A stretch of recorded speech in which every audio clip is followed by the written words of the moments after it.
Oduu keenya guyyaa irraatiin keessatti nama qabannee isiniif dhiyaannee kan jirru hanga xumura jawwabichaatti nu faana turtii taasisaa isin jennaan. Humnaan xiinxalaa Amaaraa fannoo kan ifiin jedhan biyya talaatti hiriira bahuudhaan uummanni keenya miidhamaatii jiran Abiyyi Ahmad nu miidhaatii jira jechuudhaan hiriira bahaatii jiran. Hiriira bahaa jiran kana keessattis kan argamaa jiran Itoophiyaan uummata Amaaraa miidhaatii jirti kan jechuudhaan beekaman. Kanneen sabaaf sablammiin irraa waadaa jiran yoo ta'an yeroo hedduudhaaf uummata guyyaa afur keessatti 4 kiiloo gallaa baatii takka keessatti 4 kiiloo gallaan duraa maqaa kan jechaa turan har'aaf immoo kunoo akkana hiriira bahaa jiraachuun isaanii ni mul'ata. Haaluma kanaan alaabaa isaanii godhanii wayita isaan hiriira bahan kan mul'atu fannoon warreen deeggartoota isaanii Amaaraa waliin hiriira bahuun isaanii kun ni mul'ata. Kanuma malees dubbii ajaa'ibsiisaadhaas kan ta'edha.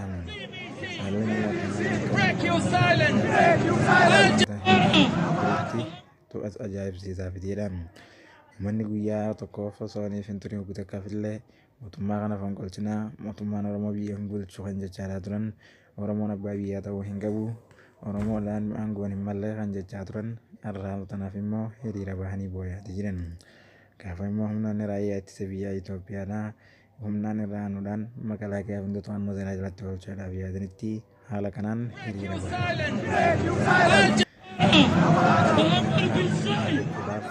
haala kanaan hiriira bahaa jiran sabni keenya miidhameeti jira sabni keenya dhumaati jira jechuudhaan hiriira ajaa'ibsiisaa kan itti fufaatii jiran.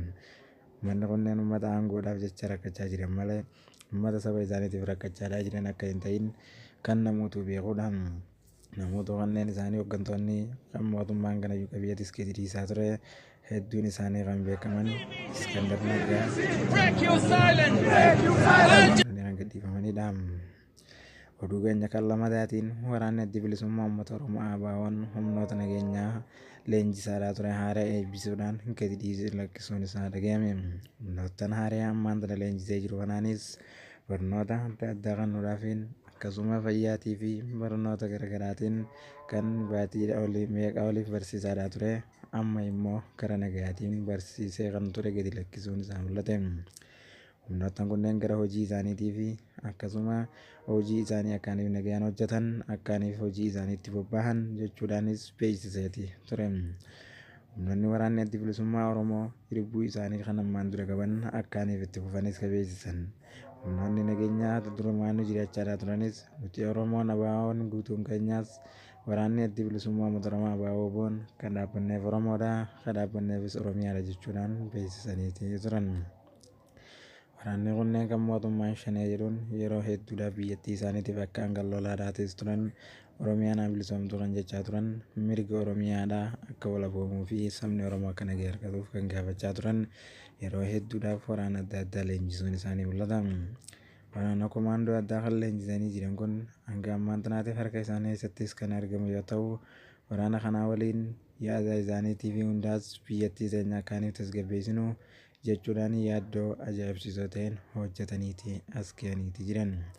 Miidiyaalee addunyaa mara irratti kanneen ajaa'ibsiifamanii ture waraanni bilisummaa uummata Oromoo mootummaan nagaa akka buusuufis yeroo hedduudhaas hawaasni gaafachaa kan turan nageenyi kun akkamiin dhabameen akkamiin as geenyeen dubbii ajaa'ibaati. Waraanni adda bilisummaa uummata Oromoo ABO'n mootummaan fixeetiin jira uumaa irraa hin yaaddinaa jechuudhaan kan yaaddaa turan lakka jaa'uun ida'amee as ga'uun isaa namoota hedduu ajaa'ibsiifateeti jira. Kanuma biraanis wal dabree oduu keenya kan lamataatiin qabannee dhiyaanneeti jirra. Oduu keenya kanaan viidiyoo sagalee isaa ajaa'ibsiisoo ta'ee fi naannoon Somaaliidhaa keessatti namni keenya akka malee taa'aa jiru namni maqaa kan keenyaa simatee akka malee kan taa'aa jiran isiniif faanaaf isiniif dhiyeessee jira. Kun immoo dubbii ajaa'ibsiisaa kan ta'e Somaaliin erga durirraa eegalteen namoota hashish guurratanii hashishiin jiraatan irratti tarkaanfii namni hin fudhannees fudhataniiti jiran. Viidiyoowwan adda addaa kanneen dhiyeenya kana bahaa jiran kana garaa turre yeroo hedduudhaaf fuula sooshaal miidiyaa irraa maqanii jiran amma immoo miidiyaa irrattis akka mul'atuuf jechuuf yaalii gogoonee isiniif finneeti jirra. Kun immoo taatee qaanyeessaa fi taatee akka nama ajaa'ibsiisu kan ta'u namni biyya namaa keessa jiraatu maqaan taane himachuudhaan maqaa Oromooti jechuudhaan miidhaati jiran. Namni nagaa karaa deemu yoo argan isin Oromoodha ati Oromoodha jechuun osoo Habashii ta'uu isaan hubannee Soomaalii ta'uusaa hin hubanne ati Oromoodha jechuudhaan maqaa hin taaneen deemsisaniiti jiran. Maqaa keenya hin fakkaanne kunis akkamiin nutti maxxanaa wanni nuti hin qabne kun akkamiin nu gayaan dubbii ajaa'ibsiisaa ta'e. Yaaluma kanaatirraan guyyaa irraan tanaa ADF TV irraa kan isiniif dhiyeessaa jirru dubbii kana akkaan dhaggeeffattanii akka viidiyoo kanaas daawwattan isiniin jechuu barbaanna. Kun immoo naannoon itti raawwatame Laasaanoot yoo ta'u, Laasaanoot keessatti namni kun maqaan kiyya sabni kiyya Amaara jechuun gaafate. Roobootaatiif laa ilaaha illallah Muhammadun Rasuulullah akka jettu jechuudhaan gaafataniiti turan. Namni kun wayita laa ilaaha illallah Muhammadun Rasuulullah inni jedhu irrattiin kan gadi dhiisanii jiran ati immoo Oromoodha jechuudhaan yeroo duraatiif qaqqaban ani lakkii Oromoo miti jechuudhaan ofirraa qolatee dideetii jira. Namoottan hundinuu karaa irrattis deemanis ta'anis kayyoo harkan isin Oromoo ati Oromoodha jedhanii namoota hedduu gaafachaa turan. Dubbiin kun akkamiin nama keenya irra gahaa akkamiin saba keenya irratti as deemaa turan dubbii ajaa'ibsiisu. Viidiyoo kana hanga xumuraatti nafa daawwadhaan هم عندك كوكورانيسا صور المتشي يا صور المتشي ما عندك محل كوكورانيسا يا سكان نقطة كان ما هيتا أنا من بغلي يا عاقد عشان ضرب انا وتمادا أنا فوق الله يا عاقد عاقد عشان ضرب انا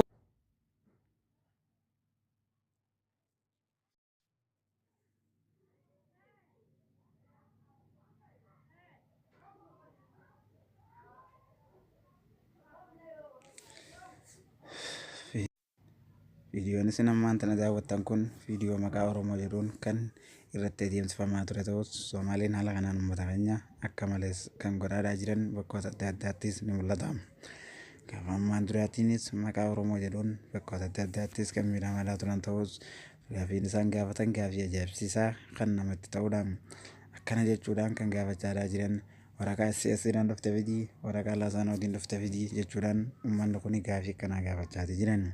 Kan keenya kun yoo maaliin kan keenya uumaaf hin gaafanneen biyya teenyatti uumaaf isaan nagayaan jiraatu keenya uumaaf biyya namaatti nagayaan hin jiraanneen namni kun nama miskiina hashiish guuree gurgurachaa jiru yoo ta'u kun immoo viidiyoo akkaan garaa nama nyaatudha. Wayita viidiyoo kana daawwattee argitutti ati maaltu si mul'ata maqaa kan keetiif maaltu si dhagahaman waan ajaa'ibsiisaa ta'e.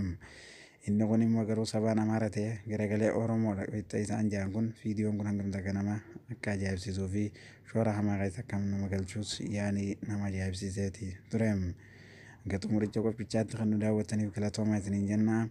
Viidiyoo fi keessan miidiyaan keessan kun haaraa waan ta'eef bakka jirtanitti laayik sheer sabiskiraayib godhuudhaan nafaan akka turtii taasisaa ooltan oduu qabdanis koomantii jalatti yaada qabdan guutuu akka koomantii jalattis naaf geessitan isiniin jedhan galatoomaa erga.